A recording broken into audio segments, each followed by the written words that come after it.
Today we're going to create some clay toucans. These toucans we're looking at are from the Tonalá region of Mexico. They are famous for making all kinds of clay animals and plates, and they would polish them with a rock to make them look shiny and burnished. Now ours are going to be made from mostly one piece of clay, and the tools you're using are these. Cup of slip, which is like clay glue, and some clay tools like a sharp stick and a toothbrush. You're going to start off with a ball of clay and you'll get another piece for the beak. So start by making it a nice round ball. You want it to be as smooth as you can. Then you're going to kind of roll it out until it's like a thick log. Again, not too skinny. You want it to be pretty fat. And then you're going to bend it so that it looks almost like a bean or something. That part's going to be the head and the bottom is going to be the body. Pinch the top a little bit until it looks like there's a round shape for the head. We'll add the beak later. Then smooth it out. If your clay is soft, it might really squish, and you can always squish the whole thing and just start again. Notice I'm trying to make all the edges nice and smooth. My clay is brown at home, but yours is gray. Now I'm gonna pinch out some kind of things for the feet. These are two little knobbies, and you wanna make sure they're as thick as your pinky. Now again, you kind of mess it up as you go, but I'm gonna squeeze out some clay for the tail. So now we've got a tail, some feet, and a back, and kind of a shape for the head.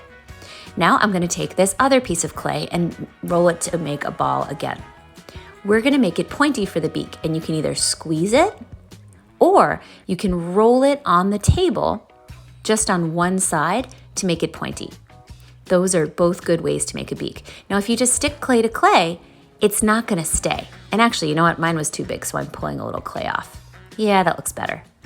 Toucans have big beaks, but then you're gonna take your sharp stick and you have to do something called scratch and attach. You scratch the thing that you're attaching. You scratch the place you want it to go. You use your toothbrush to scoop up some slip, which is clay glue. And we're gonna put some on the thing we're attaching.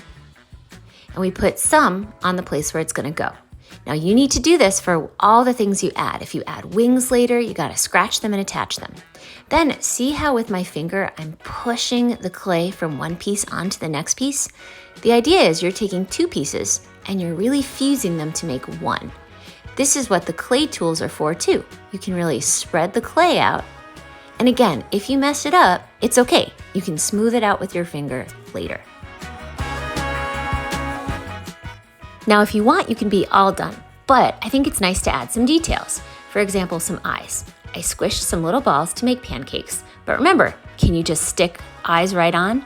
Nope, you gotta scratch, add a little slit, there you go, and make sure they're really on there.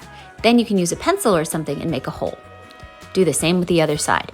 Other things you could add could be wings. To make wings, you take a ball, squish it to make a pancake, and then cut it in half. And then you have two half circles, which are like perfect for wings. You could have them up like it's about to take off. You could have them just again its side. And remember, you don't need these. This is just if you have extra time. Make sure you scratch and attach them and fuse them together. Before your bird is done, make sure all the edges are really nice and soft. If anything is hard and pointy, it'll be hard and pointy after we bake it. Add some texture too, if you feel like it, and then write your name and your class on a piece of scrap paper and put it on a tray to dry. Oh, but also give it a tap, tap, tap to make sure that it stands up.